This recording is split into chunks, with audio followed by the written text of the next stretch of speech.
मी जर जातीवादी असतो तर ते बाबा दिसले म्हणून माझ्या हाताला नाही थांबलो का आता महादेव भाया मुंडेंचं प्रकरण मी उचलत नसतं पुन्हा तिथे लेख आहे तिच्या डोळ्यात पाणी एवढंच बघितलं हे मराठींचे आमच्यावरती संस्कार तिच्यात आम्हाला जात दिसत नाही तिची आम्हाला लेखं दिसते सोन्यासारखी तिच्या डोळ्यातलं पाणी दिसतंय तिला आलेला वनवास तो आम्हाला दिसतो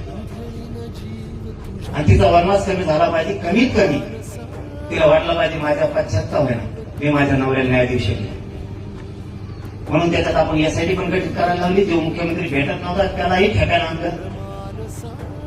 आपण कधीही आपल्या जीवनात जातीवाद नाही करत आणि तुमच्या परळीतले